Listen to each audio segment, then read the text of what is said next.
So here, the booking being made is on a promotional campaign. The booking is made directly by the client on the advertising booking platform.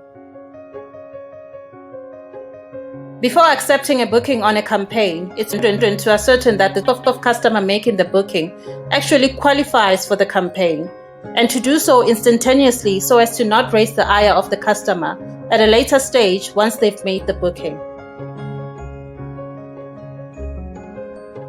If the campaign objective is to induce clients with a certain audience type to increase bookings on certain slots because that audience matches their target demographic, then you don't want a client whose target demographic doesn't match the audience to buy the campaign, only to be disappointed by the results.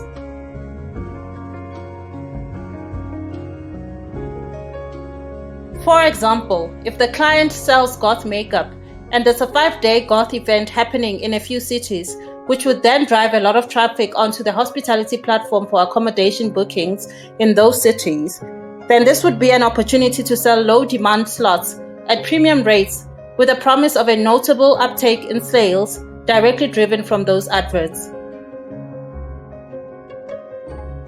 Now, obviously there are kinks in every business process. So say an overzealous salesperson uses the campaign to entice new potential clients, among whom are large churches and Bible shops. The results would be dismal, and the campaign would be said to be misleading, losing clients and potential future revenue in the process. So you want to make sure that the mistake is prevented from the onset. Sometimes a client doesn't qualify for a campaign. However, based on their profile and spend, they may qualify for a few concessions. Special accounts are non-revenue generating accounts as per the customer definition model. They should have a list of concessions loaded onto them to ensure they get the right credits without too much opportunity cost. In context, the concession model can be extended to revenue generating accounts as part of the customer value management process, particularly for high spend accounts. So as part of the customer value management process, a campaign that expired the previous day, for example, can be extended to certain customers based on their profile with managed opportunity cost. Furthermore, as part of the opportunity cost management process, you want to make sure you don't give away high value, high demand inventory on a highly discounted promotional campaign. The opportunity cost would just be too high. So the list of available slots presented to the client should take this into account, balancing value for the client with opportunity costs for the company.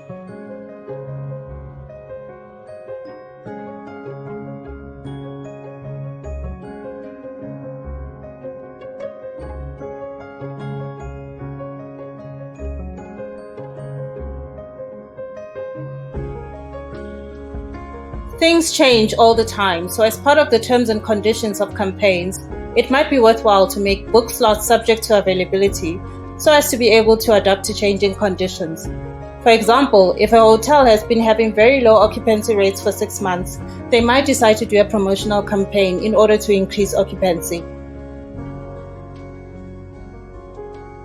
Now imagine that suddenly Oprah and her large entourage decide to visit the city and want to stay at the given hotel, paying a premium. Then suddenly all rooms become high value. So in this instance, you want the possibility or option to give promotional customers rooms where the opportunity cost is not so high, and perhaps include an extra night stay, free meals, or even a free excursion package as part of the customer value management process. This way, you've mitigated possible high leakage and still managed to fulfill your promotional campaign.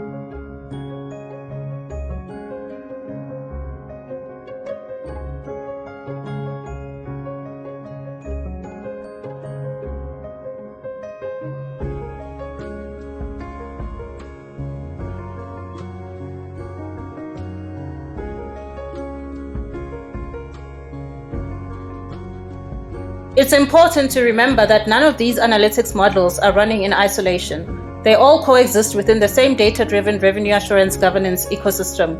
This is just the process to arrive at that fully functioning ecosystem. This is analytics translation, ensuring that every algorithm or analytics model running within the revenue assurance governance data ecosystem is business-derived and has a high business benefiting outcome.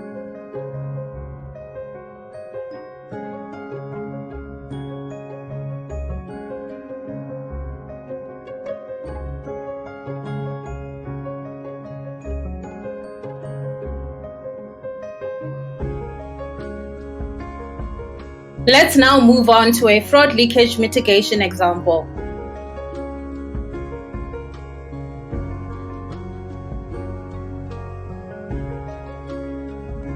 We go back to our contextualized governance model and see what is required to build a fraud mitigation function within our revenue assurance governance ecosystem.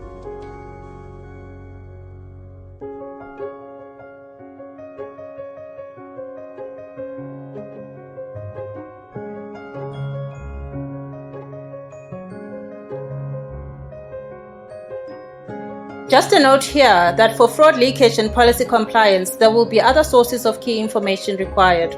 These include employee profile data, as well as employee admin data, such as records of employee activity on the various administration sub-platforms embedded within the customer-facing platforms. There are systems out there, depending on the industry and company, whose sole function is to manage employee access and administration to various business and customer management platforms. A portfolio of platforms or systems is created within this system, and employees are loaded onto the system and then assigned various privileges across the portfolio of business systems and platforms. This system monitors employee activity on each platform and stores this activity in a log for later reference. Now, let's get into the example illustration.